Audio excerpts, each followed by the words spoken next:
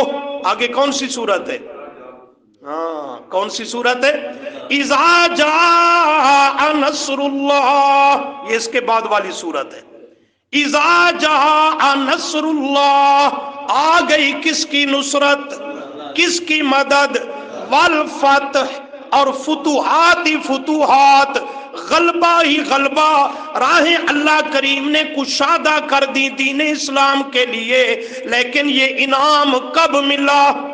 جب لکم دینکم والی دین، اور یدخلون فی دین اللہ افواجا، لوگ فوج در فوج یدخلون فی دین اللہ، اللہ کے دین میں داخل ہونا شروع ہو گئے۔ پہلے ایک ایک کو لانا مشکل تھا، اب کافر قوم سے بائیکاٹ کا اعلان کیا تو یدخلون فی دین اللہ افواجا۔ اور آگے اللہ نے فرمایا میرے پیغمبر اب بس آپ نے اپنا پیغام کما حقہ پہنچا دیا ہے، اب کیا کریں؟ اتنا دعوت اور تبلیغ پہ زور نہ دیں جتنا بیٹھ کے میری تسبیح اور استغفار پہ زور دیں۔ فَسَبِّحْ بِحَمْدِ رَبِّكَ وَاسْتَغْفِرْهُ إِنَّهُ كَانَ تَوَّابًا۔ آپ میری عبادت میں مشغول ہو جائیں، اپنی جگہ پہ پر اطمینان بیٹھے رہیں، نتیجہ میں اللہ کھینچ کھینچ کے لوگوں کو آپ کے قدموں میں لاتا جاؤں گا۔ یہ کس پر انعام ملا؟ لکم دینکم والی دین۔ ہے 2-3 منٹ اجازت؟ ذرا ایک مقام دیکھو مختصر سا، 16ویں پارہ میں آ جاؤ، سورۃ مریم، سورہ مریم،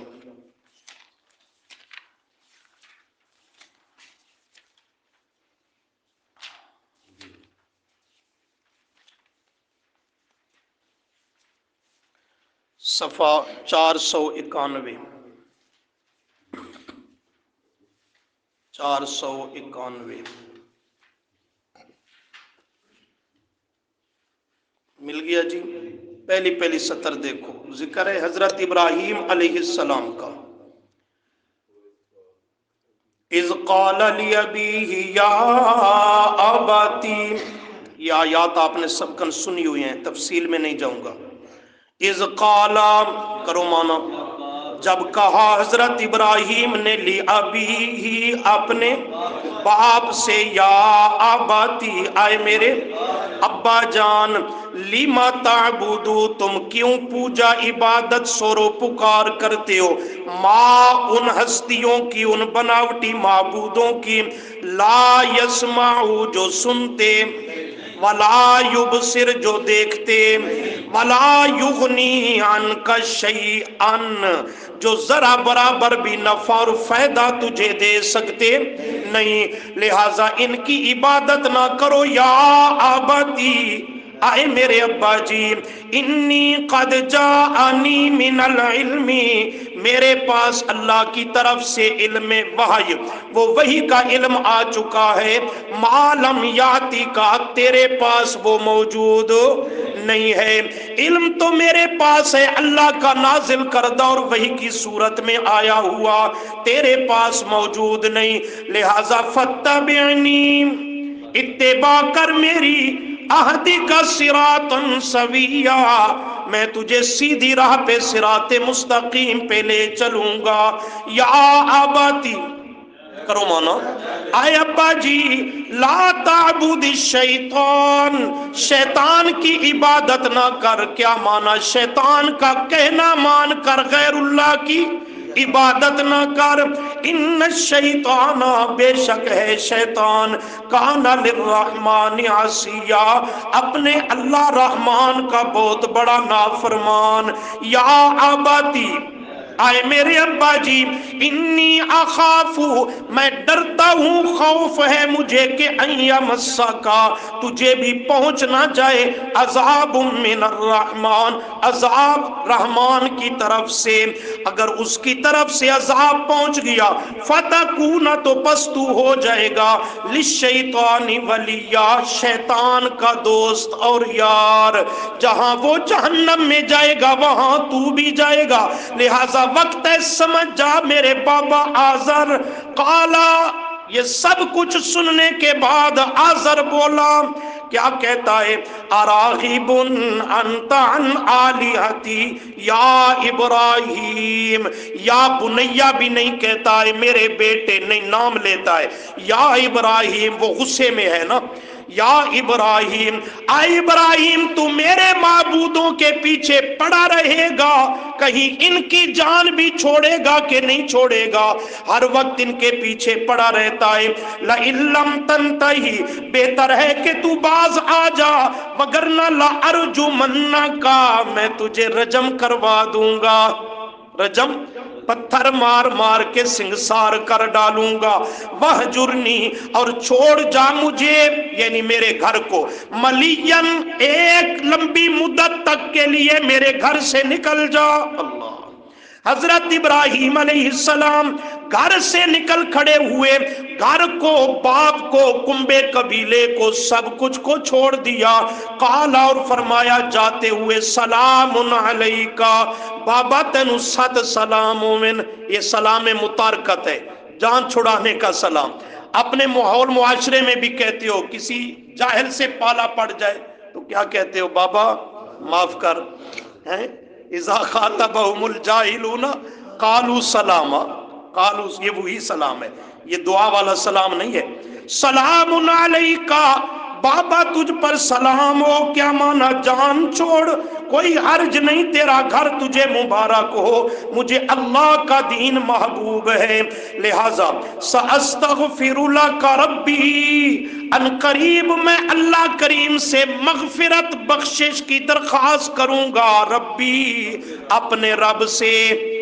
یہ وعدہ تو کیا لیکن دوسرے مقام پہ ہے، اللہ نے بعد میں روک دیا تھا کہ مشرک ہے، یہ مشرک شرک پہ ہی مرے گا، اس کے حق میں مغفرت کی دعا کرنے کی اجازت نہیں، چونکہ اس وقت تک اللہ نے مشرک کے حق میں مغفرت کی دعا کرنے سے منع نہیں کیا تھا، تو وعدہ کر دیا کہ کروں گا اللہ سے بخشش کی دعا تیرے حق میں، لیکن اللہ نے پھر کیا کر دیا؟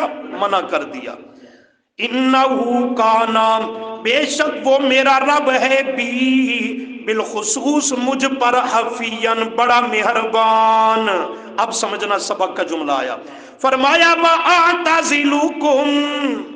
وَأَعْتَزِلُكُمْ، میں ابراہیم علیہ السلام الگ ہو گیا، اعتزل وہی لفظ ہے اعتزال، کنارہ کش ہو گیا، الگ ہو گیا، لکم، ان سے، تم سے یعنی مشرک باپ اور اس کی قوم سے، وما تدعون، اور ان معبودوں سے بھی کہ تم ان کو پکارتے ہو، من دون اللہ، اللہ کریم کے سوا، جن جن کو پکارتے ہو ان معبودوں سے بھی میں الگ تھلگ ہوں، برات اور بیزاری کا اعلان کرتا ہوں، اور اے مشرکو تم سے بھی میں علیحدہ ہوں، تو جاتا کہاں ہوں؟ وَأَدْعُو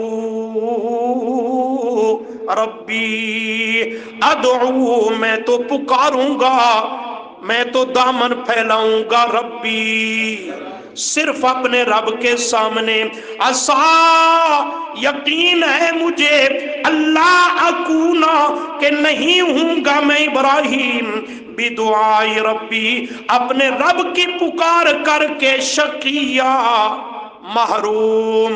شقین کے دو معنی خیال کرنا، ایک معنی محروم، میں ابراہیم اپنے رب ہی کو پکاروں گا، اور میرا یقین ہے اس بات پر کہ میں اپنے رب کو پکار کر کبھی محروم نہیں رہوں گا، وہ ضرور مجھے عطا کرے گا اور نواز دے گا۔ اور شقین دوسرا معنی شقاوت سے معنی بدبخت، کیا مطلب؟ میں اپنے رب ہی کو پکارتا رہوں گا، اور میں ابراہیم کا یقین ہے کہ میں اپنے رب کو پکار کر شقین کبھی بدبخت نہیں ہوں گا۔ بدبخت تو وہ ہو جو غیر اللہ کو پکارتا ہے، میں تو سعادت مند ہوں جو اپنے رب کی خالص پکار کرتا ہوں۔ چنانچہ فلما، پس جب اعتزلہم، ابراہیم الگ ہو گیا، بائیکاٹ کر لیا ان سے، مشرک قوم سے،